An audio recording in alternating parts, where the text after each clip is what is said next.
What's up, everybody? Clinton Foshee here, and I'm Albert Chavez. And this is Front Porch Chronicles, and this week we have Richie Machete Miranda on. Super excited to have you on. Taking time out of your day to come on.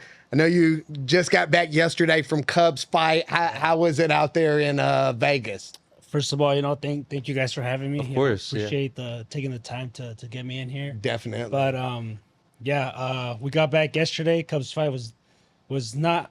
It didn't end how we wanted to, but it was great being out there with him and enjoying his fight week and seeing all his old camp preparation as well. So pretty blessed and appreciate him taking me with him, being part of it. Yeah, it's always different seeing it at that level. Yeah. All of the extra things and with the UFC and all the interviews and all of that stuff.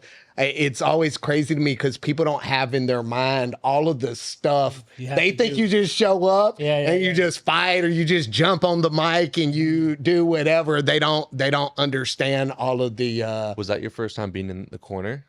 So I wasn't actually at the fight, but I was there. Like, we went to the PI, got to check that out, and when he was cutting weight, and but yeah, I mean, I didn't get to be in the corner, but still got to go through everything, be there around him. So I got to see a lot and check out the PI, which was pretty cool. Yeah, it's definitely so. And going back to the fight, I actually. Albert asked me about it. I thought Cub won the fight. Personally, I thought it wasn't. It was a tight fight, but I thought he walked him down and was the aggressor the whole fight. And every time he hit him with a shot, he was grabbing because it was almost like one of those boxing matches is when somebody gets pieces off on you, you want to hug to try to regroup. But I thought he won the fight. Yeah, no, I mean, a lot of people, even in the comments and the commentators, thought he won, I mean, I think once Philly felt his power, that's when he wanted to wrestle, and he landed more. I mean, if you see like Cubs' face and Philly's face, Philly took more damage, but... And then he didn't really do much on the clinch, like he was just holding. When Cub got taken down, he got up right away. So yeah, man, it's one of those. I've been on one of those split decisions, and it sucks, It's 100% about it. Yeah, exactly. It's just nothing you can do about it, Yeah. and it's like you're at the mercy of the judges, and it's almost like. That's one of the things we talked about previously is with the judges. There's no set okay, because even in the clinch criteria, you can't even consider what he did as control. I mean, the ref had to tell him. There was 2 different times the ref was like, "Hey, you need to do something." Yeah. Like he almost was about to break them up and separate them 2 different times. So. It was crazy, but it was part of the fight game. So I know you're from Santa Ana. Shout out Santa Ana. My kids, I told you my kids are from Santa Ana. So Santa Ana gets a lot of love from me. We had Danny Silva on. And so what was it like growing up in Santa Ana for you? For me, it was pretty. I wasn't really too much out there in the street. My parents were pretty good in keeping me close at home. But I mean, I lived in Santa Ana for pretty much all my life, other than when I went to college. But it's been good. I live in a pretty quiet part of the city. So didn't really grow up too much around gangs and stuff like that. But I had a good upbringing, and I feel like I mean, it's a good city. It gets a lot of bad reps sometimes, but. We're trying to bring it up, and keep it going good. Yeah. That's the thing. People like you and Danny are going to do that by showing hey, here's the good parts about it too. I know you touched a little bit before we went live about going to Nebraska. Yeah. What brought you back to Santa Ana? So pretty much once I finished my college degree, I was just I had come back to train. So I knew that once I was done with school, I was going to move back home. And, once I had a fight scheduled and didn't go my way. It got canceled. So then at the end of 2018, that's when I decided to move back. Yeah, and then just been here since. Nice. It's amazing. I love so I told you right before, I'm from Sacramento. The Mexican food is not here. I'm half Latino. Damn. So just asking about that. What's your favorite restaurant in Santa Ana? We're going to shout it out. Favorite restaurant? There's this ceviche truck by my house. Yeah. Yeah, it's called Primos Mariscos. I know exactly what you're talking about. It's Max. Yeah, it's really good. Yeah, if you guys are ever in the area, go get the tostadas de ceviche pescado. That's what I was going to say. The tostada ceviche is. Oh, I haven't eaten today. It's fuego. It's fuego. So, just taking it back a little bit. I know you had wrestling in your background, but what actually started you on your MMA journey? So pretty much, so I wrestled in University of Nebraska, Kearney. I wrestled there 2 years. Yeah. And I still had a year left of school. And I was helping out a little bit with the team and just running, lifting weights. But I still wanted to compete, you know? So that's when I joined the local gym down there with my first MMA coach called Kearney Combat. Yeah. And shout out to my coach, Richie Miranda. And started training. 4 months later, I had my first amateur fight. Oh, cool. Yeah, So- that's awesome. It's always interesting and fascinating to see like what actually prompted it, because you did have this sort of grappling background, Yeah. you know? But like what actually was there someone that like inspired you to want to start training specifically in MMA? No, I think I watched boxing with my dad growing up a lot, and I always wanted to do that, but didn't have time to get into sports growing up. So once I got into wrestling, that's when I, got the love for combat sports and watching a little bit of early UFCs. And then in college, from high school, then I was always watching UFC, and I was like, dude, I think I can do this, Yeah. So once I got done wrestling, I pretty much just signed up and started training, and I was just like, typical wrestler mindset, like, dude, I can take these guys down and beat them up, and then, but then I learned that there's a lot more to it, and you got to learn and grow, and learning each art is just like learning a new sport again, It's like going back to infancy and trying to learn. Yeah. I know for me, I grew up not wrestling on a team, but I was poor white trash. So we wrestled around the neighborhood and whatever. And then growing up, like I was always the guy that was in the streets that they would be like, hey, if we're going to fight, we need him. So like, I always was like, okay, in the streets, I'm undefeated. Yeah. And I'll never forget the first time I went into an MMA gym and they were like, oh, okay. And being honest, I was like, okay, I'm just going here and wreck these fools. And I came in and I set up, and I'll never forget the dude kicked me. Yeah.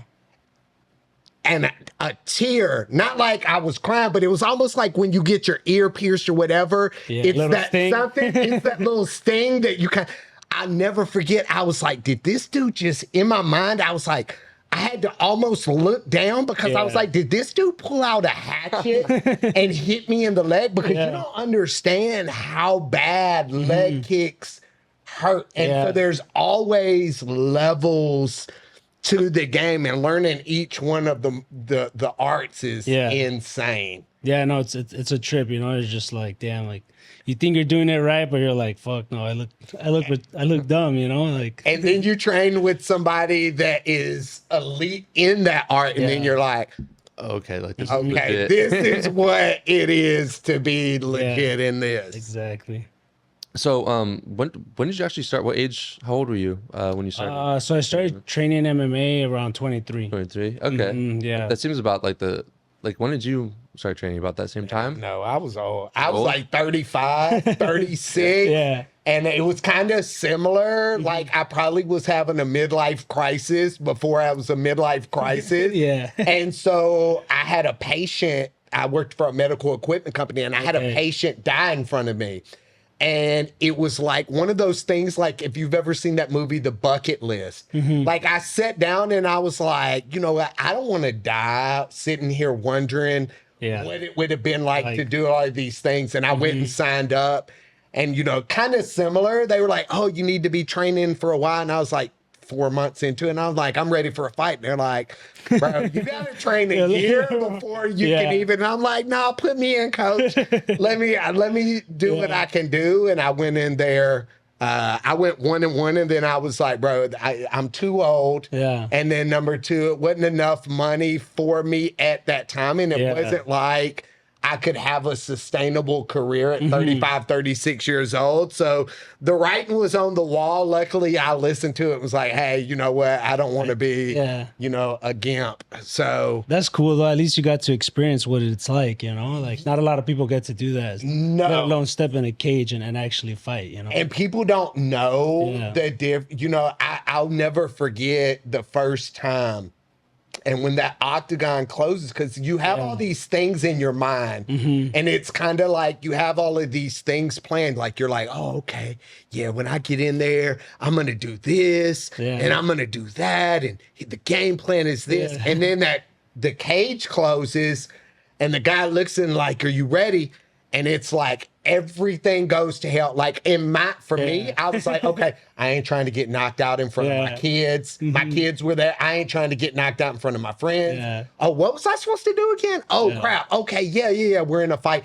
And then I run across the cage, all three rounds. It was like we were at the club. Like there was no just like setup. I was running across like somebody owed me rent money. So time goes by fast too, like in there it goes. I mean, now I feel like fights slow down for me, but my first couple fights, it goes fast, It's like over and you're like, what did I just do? And what just happened? Luckily, like I said, I came out 1-1 and I didn't get bruised or battered. So, I was good with that. So, you said you took your first fight 4 months in. When did you know, though, you were like, hey, this is what I want to do for a career?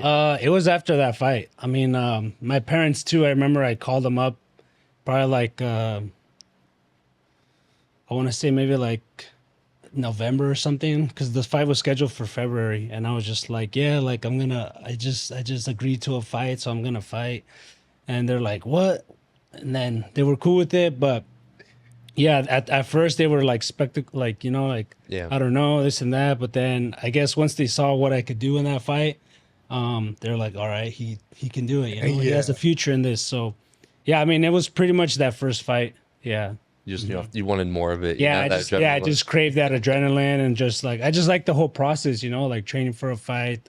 The cutting weight, the putting in work, and learning new things and. Yeah, I guess with wrestling, you get used to it because you started young when you did the weight cuts and stuff like that, rather than someone that did it later on in their career. Yeah, and I started wrestling at 14, so it wasn't like I started super young, but, I got to wrestle in college, so I matured there a lot too, and then wrestling at UNK was pretty dope because I wrestled with a lot of like high-level wrestlers and got to compete against high-level schools, so, it just brought up my wrestling even more, So with that, you kind of hinted on your parents.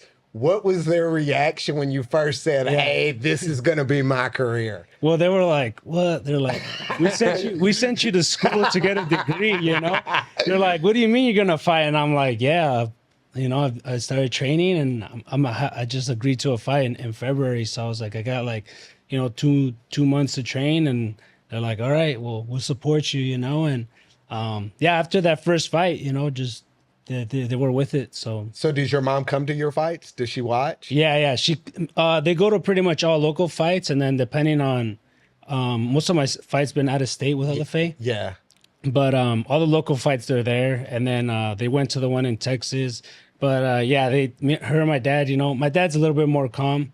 But she'll take some tequila shot. Gotta get relaxed a little more. I was gonna say it's always funny with the moms because every person we've had on the pod, it's been either one or the other. Yeah. Either the mom was like down, or the mom is just like, "Hey, you know what? I can't watch this. I can't deal with this. I don't want to do nothing with it."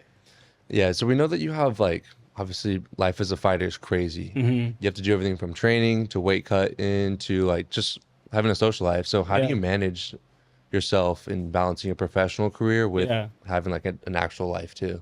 I mean, I don't pretty much do too much, but just hang around my family, my girlfriend, and I have a motorcycle, so I try to ride that. Go snowboard. Pretty easy going. So. I mean, not too much. And hanging with the boys a lot of the time too, huh? Yeah. Seems like you, Chris, and all of them are super close, and Danny, So I mean, pretty much with them. I mean, this was my first trip with him, so it was pretty cool to team bond, and hang around all the guys, and Yeah. Yeah, yes. Speaking of that, you train with Killer Cub, Danny Yeah. Silva, Chris McCate, Dan Yeah. the Determined, Neiman Gracie, if you're out. Like, Yeah. you guys have got such an elite Mm-hmm. group, not just of fighters, might I add, but Yeah. just of really good human beings and people. How do you feel like they're going to elevate you to the next level? Yeah, so definitely we have a good group, and I feel like everybody has their own specialty in a way. Yeah. And then, but yeah, I just joined the group maybe like 2 months ago. Yeah. But I've been training with them here a little bit before, and yeah, I feel like my game's been elevating more, and I'm excited for this next upcoming fight. Just to show the new training techniques that they've been showing me. And then, just a different approach of training too. And it's great to have those guys, good training partners, and just learning a lot, picking their brains, what to do, what not to do. So, yeah. How'd y'all meet? So pretty much through Danny. I've been connected to them to Danny, and I was going like every Fridays here and there to go train with them. Yeah. And pretty much just joined the team. I want to say like 2 months ago. Yeah. Yeah, they're a good group. I love Chris. He's so funny. Danny, Yeah. and he's like more stoic, but Chris is like this. One of my actual mutual friends, he wrestled under Coach or Chris McCarty. Oh, okay, he at Mount coaches Sac. at Mount Sac. Yeah, Yeah. They call him, I guess, like Coach Energetic or something like that, and he just has this like vibrancy around him too. So we had him on like 2 months ago, Yeah. something like Yeah. that, and stuff like that. So it's just cool, just the fact that you guys all get to chill and like Yeah, no, each other's- it's dope because it's like everybody has a great mindset of just going in there, do their work, and we're just elevating each other to do better. Yeah, and that's important because Yeah. that's not something a lot of teams, Yeah. Especially like you have people that are very ego driven. So you have people that will kind of show you something a little bit, but they don't want to fully invest. And that's one of the things that I respect about Cub and all of those guys is it's iron sharpens iron, and they don't just say like, hey, yeah, you're part of the team, we want you to do good. Like they wholeheartedly, you can tell the love and admiration that they pour in to one another. It only can, elevate your game and make it that much, your career that much better. Yeah, no, definitely. I mean, Cub being most of the leader, leader role, coach part, and then just us, tying into what he's showing us and just picking each other's brains as well, Yeah, it makes a big difference. Yeah. So we know you're 8-1 fighting right now, and then you're in the LFA. Yeah. So and you just had a great win, a dominant win actually. Yeah. Back in March against Keegan Agnew. It looks like. What's next for you? So I'll be fighting August. They just switched the date, but it'll be August 23rd here at Commerce Casino for LFA. yes. Yeah, yeah. Right before Danny's fight. Yeah, day before. Yeah. Yeah. So I was supposed to be the week before the 16th, but something happened and they ended up moving it to the 23rd. So it'll be the day before Danny's Nice. fight. You said where'd you say it was? Commerce Casino. Okay. Yeah, oh, yeah, down in Commerce. LA. Yeah, How LA. far it Yeah. Yeah. Damn. That's awesome. Yeah, dude. So do you have anyone that you have your eyes set on right now? No, I don't have an opponent yet, but I should be getting some names. Yeah, let us names know. soon. We'd love to at least like shout it out and stuff like that. For Promote sure. more of it. And definitely, Yeah. it's not that far. It's not that far, yeah. Definitely, Yeah, you guys should pull up if you guys. Oh, I'm down. I'm down. yeah. Yeah. The way that's why when you said Commerce, I had another guy. So I have a management company too. I had a fighter that I deal with LFA too. Yeah. So they had told me about, and I didn't even think about it. And then when you brought it up, I was like, heck, it didn't fit for my guy. Yeah. But because they're international. Okay. But whenever you said it, I'm like, dude, you were definitely gonna pull up. for Yeah, sure, pull for up. sure. Should be either a feature fight or co-main. So. Oh, nice. Sweet, Yeah. Yeah. That's awesome, man. Well, you're teetering on. I mean, not that I want to gas you up because I'm a realist, but you're teetering on getting the call up to the UFC. Like you're and I'm brutally honest. So if you weren't, I'd be like, oh, bro, you got a long time to go. But you're teetering, and no pressure on the next fight. Yeah. But like you're teetering on being there. You know, your skill level is already there. Yeah. And then blending in with Cub in them and taking that really, you know, altering some things. Like I could already tell whenever you were talking, I could already see that there was some things, mad scientist things that were going on. And the biggest commonality too, after having everyone on, is it's the culture, man. Like I don't know how it was before you started training with them, but like the fact that you have like these good group of guys that want to see you succeed just makes a big difference. Yeah, no, we like the common pattern. Yeah, my bad to cut you off, but yeah, you know, like we're all pushing each other, and like I said, it's just the motivation in that room is we're all trying to get better and push each other to you know, elevate each fight and elevate every day, you know, in training. Yeah. So, all right. Well, we were going to have a little rapid fire questions quick. Let's go. Say the first thing that pops into your head and you are on the clock. Okay. Who was your favorite fighter growing up? Ooh, favorite fighter. Damn, there's so many, but I want to say let's go with GSP. GSP? That's a good one. I love that one. I like it. What's your favorite travel destination? Travel just Mexico. Mexico? Yeah, what part? Where my dad's from, Acapulco. So yeah. I've never been. My kids. That's where my youngest kids, their mother is from. Oh yeah. Okay, yeah. Okay. What is your biggest pet peeve? I guess people that talk too much, too annoying. I don't know. Yeah. Yeah, or always in my ear, you know. But yeah, I don't really have any. I'm not down with the cheese. Yeah, exactly. Cheese. Yeah. What's your favorite cheat meal? Cheat meal. You know, pizza. I mean, I like ceviche, but that one's it's not too bad. You know? No. So, yeah. What type of pizza? Are you a pineapple person? Yeah, I like pineapple. Cool. See pineapple, of course, dude. I'm a pineapple person. What's your hidden talent? Maybe snowboarding. No. Yeah. Right? Can you do jumps and stuff like that? Little jumps. Yeah. That reason, of course. Yeah. What's your favorite song? I like a lot of 3-6 Mafia. One that I walked out to it last time, but it's called Mask and the Glock. Mask and the Glock. Yeah, 3-6 Mafia. That's good. You can tell you were in Kansas because that's some Memphis stuff right there. Yeah. See, when you said that, look, that's the Southern in me came out. I was like, ooh, that's that Southern swag right there. Who's your favorite actor or actress? Blackjack, Nacho Libre. I got him tattooed right here on my arm. I love it. What's your favorite TV show or movie of all time? Movie for sure, Nacho Libre. TV show. I don't know. I couldn't say. Yeah, I don't know. There's so many. Let's say with Nacho Libre. Yeah. If there was a zombie apocalypse, what one fighter would you want on your team? I'll take John Jones. John Jones? Oh, dude, that's a good one. Trained, you know? You can't go wrong. You can't go wrong with John Jones, even with the shoulder. But I think he's supposed to be back. Pretty soon. Yeah. They haven't announced anything yet, right, officially, but he's coming up soon for sure. Yeah, I'm curious to see who he's gonna fight. They're saying Politan. Oh, it's on. Yeah. I don't know what That'd be crazy. I don't know what I would feel about. I don't think. And see, this is where I'm conflicted because I like both of them, and I've hung out with Politan. I've never hung out with John, but John's jiu-jitsu coach is a really good friend of mine. Okay. So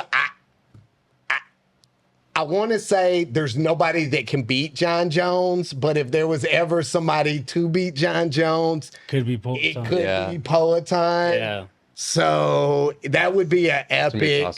That would be an epic fight if it ever popped off. So we would see. All right. So if today, this is a serious one. Now, if you need to think about it, it's okay. All right. If today was your last day.